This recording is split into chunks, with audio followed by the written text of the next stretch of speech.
All right, tonight, President Trump is on a complete tear by continuing to keep his promises and enact the agenda that you, the American people, voted for in November 2016. The DHS Secretary, Kirstjen Nielsen, she made a major announcement earlier today about President Trump's plan to secure the southern border. Here's what she said. The president has directed the National Guard personnel be deployed to the southern border. The Department of Defense, as you know, has long supported the efforts of DHS to protect our nation's borders. This includes ongoing counter-narcotic missions, infrastructure construction, persistent surveillance operations training, and aerial support throughout the Western Hemisphere. The Department of Defense is a longtime partner of the Department of Homeland Security, and I thank them for their support. While plans are being finalized, it's our expectation that the National Guard will deploy personnel in support of CBP's border security mission. And tonight we have learned that President Trump has signed the proclamation to send the National Guard to the southern border. Now, the president, he deserves a lot of credit because if they're not going to lift a finger to solve the problem, then he is going to take the steps as commander-in-chief and do it on his own, which he now has.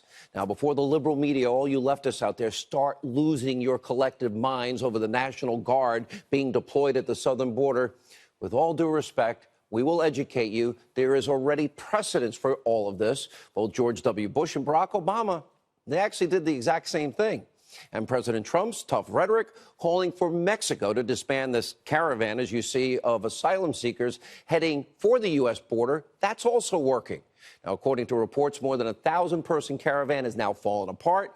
Leaders of the group are now saying they will no longer head for America's southern border. Now, this is the start of good news for the president. Look at this, a brand new Rasmussen poll. His approval rating is now 51%, which is higher than Barack Obama's during the exact same time in his presidency. He was only at 46%, and he got reelected. But the liberal media probably won't be telling you that tonight. They're too busy orchestrating an onslaught of any negative story that they possibly can find, obsessing over, oh, Stormy Daniels and Trump-Russia collusion, Russia, that doesn't exist. Now, there's also a fake news CNN poll. This is pretty amazing. It shows President Trump making major gains with 4 key groups. He's gained 8 points with men since February, 5 points with younger voters, 9 points with middle-aged voters, and he's up by 10 points with college graduates. Now, here's what's so interesting about these polls. Just imagine if the president wasn't constantly under attack from a media that wants to destroy him. Imagine if Robert Mueller and his team of Democratic donors weren't carrying out their never-ending witch hunt. Don't you think the president's poll numbers would be a lot higher if a majority of the country wasn't being fed an endless stream of outright lies, propaganda, distortion, and misinformation? Now, despite all of that, President Trump, he's just rolling along doing his job every day, the job that you elected him to do. Look at this, manufacturing.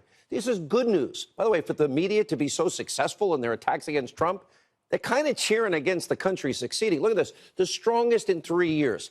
ADP, Moody's Analytics, they are now saying that 241,000 jobs created in March, and that's on top of the record low unemployment levels that we now have. Over 3 million jobs created since Donald Trump's elected.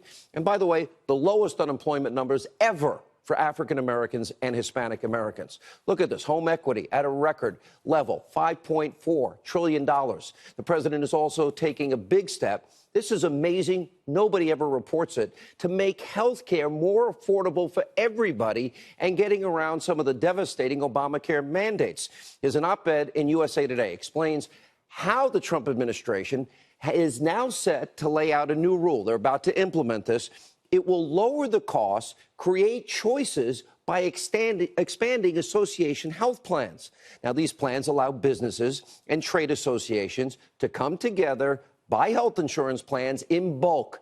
That saves a ton of money. And by the way, a huge development. You get more care for less money.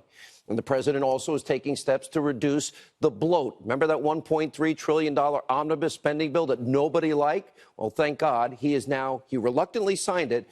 Now this is the bill that the president threatened to veto. But remember, he was forced to kind of sign it because Congress, well, they left town. They're too lazy. Well, now the White House is looking into using what is known as the Impoundment Control Act. It's a law from 1974. It gives the president the authority to cancel spending already approved by Congress. And by the way, they only need 51 votes in the Senate, Mitch. Now, Congress would have 45 days to approve the president's request to cut from the massive spending bill. Again, he's keeping a promise. Let's hope that happens. Then on top of all of this, just take a look at the side of your screen. You'll never see this in the media. A list of just some of the president's many accomplishments during his short time in office. Now, remember, the Heritage Foundation, they did a study of the president's first year. They found he has already accomplished 64% of his agenda, which, by the way, is higher than Ronald Reagan's 49% at the same time in his presidency. These are real, tangible achievements that help the forgotten men and women that voted in November of 2016 that the liberal media will never talk about because they never want to give the president credit for anything. And as we've been explaining, President Trump is just on fire, and it's time for congressional Republicans to follow suit. Time to get a backbone. Time to keep their promises. No more waiting around. Let's see what happens in 2018.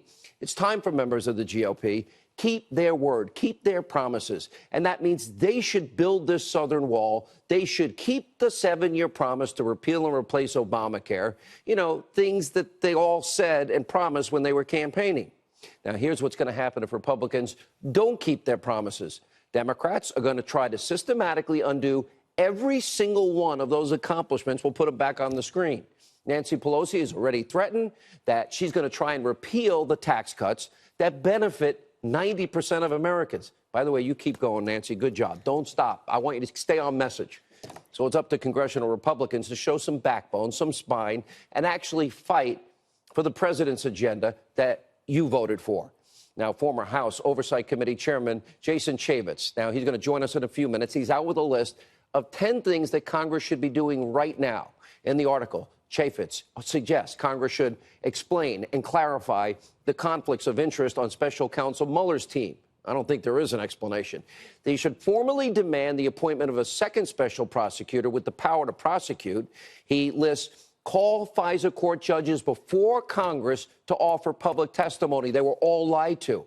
Call Attorney General Jeff Sessions to testify about outstanding congressional subpoenas, hold hearings on securing our borders, fortifying them with a wall, and then pass legislation allowing the president to reallocate funds from the DOD.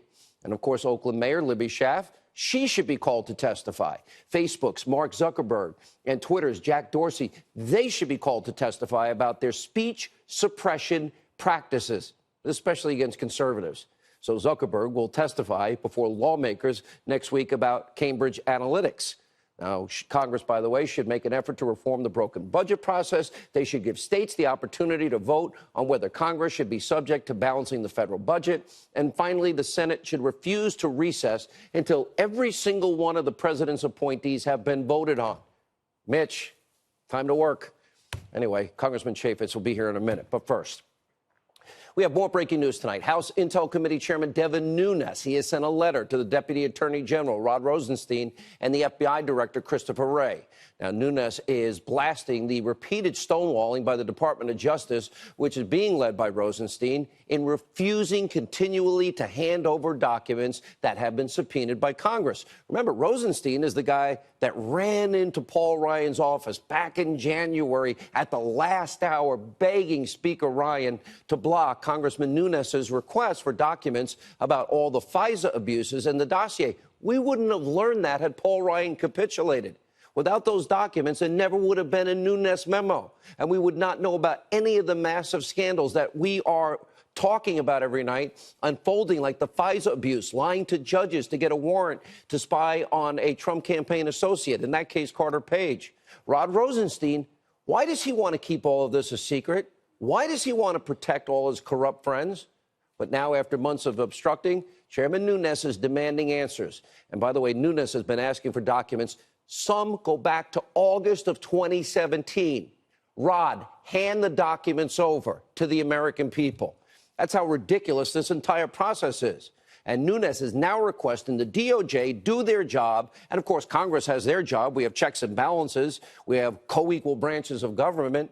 The DOJ turn over the unredacted version of an FBI memo related to the Bureau's opening of the Russia investigation. Nunes has set a deadline, April 11th. Now, given what we've seen from Rosenstein, it's probably going to be a long time before the House Intel Committee gets to see this.